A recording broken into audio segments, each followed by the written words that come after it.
The reserved seat. The morning snow fell softly outside Miller's Cafe, dusting the cobblestone streets of downtown Portland with fresh white powder.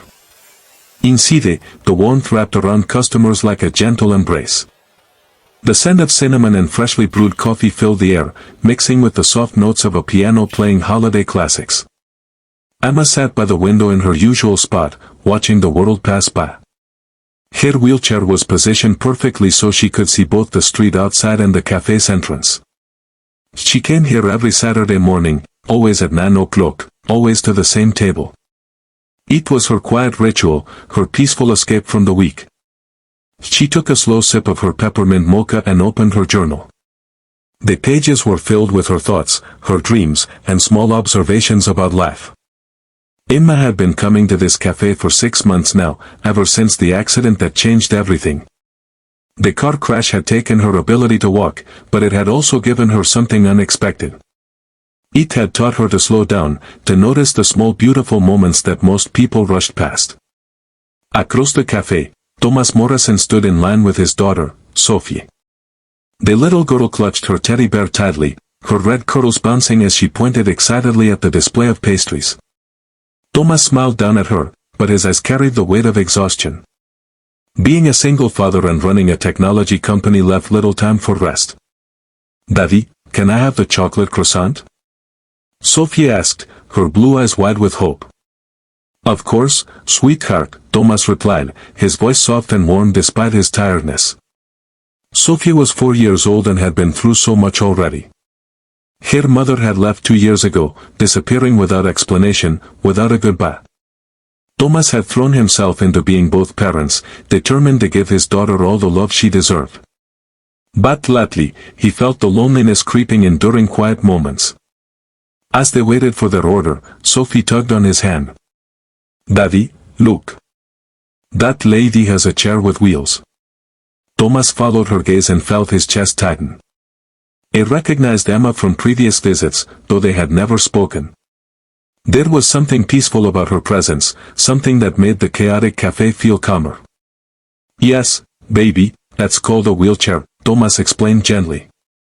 "It helps people move around when walking is difficult." "Can I say hello?"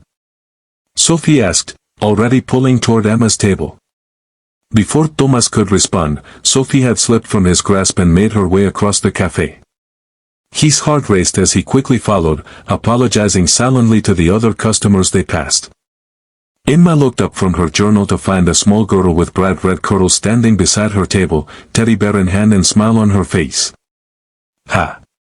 I'm Sophie.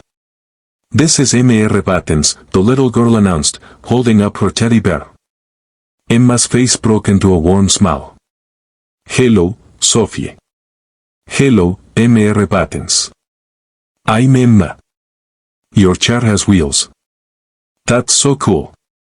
Sophie said with pure childhood wonder, no judgment, no pity, just genuine curiosity and excitement. Emma felt something warm bloom in her chest. Children had a way of seeing things without all the complicated layers adults added. "It is pretty cool," Emma agreed. "It helps me go places." Thomas arrived, slightly breathless. "Sophie, honey, you can't just run off like that." "I'm so sorry," he said to Emma, his green eyes apologetic. "Please, don't apologize," Emma said, looking up at him. "She's wonderful." Their eyes met, and for a moment, the noise of the cafe faded away.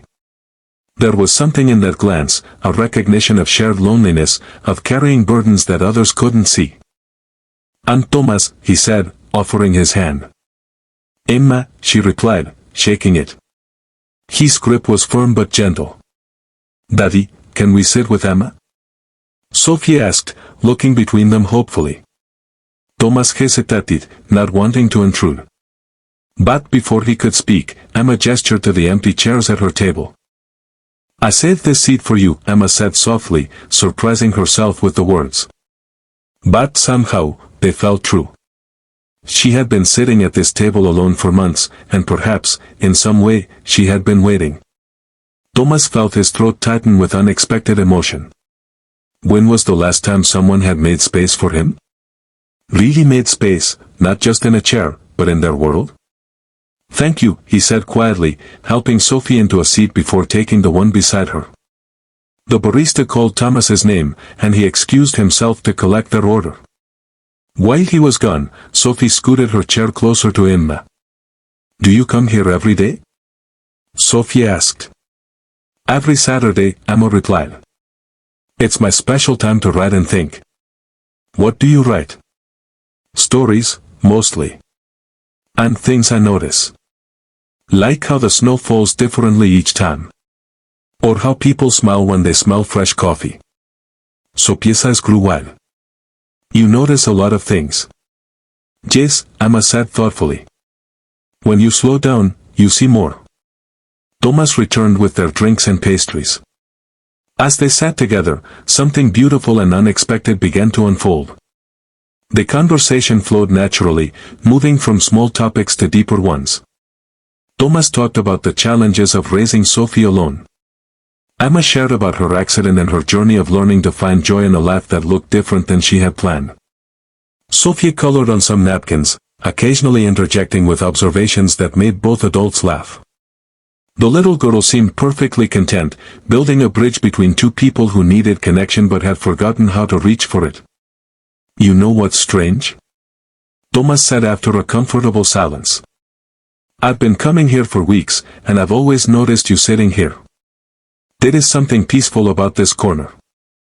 Emma felt her cheeks warm. I've noticed you too.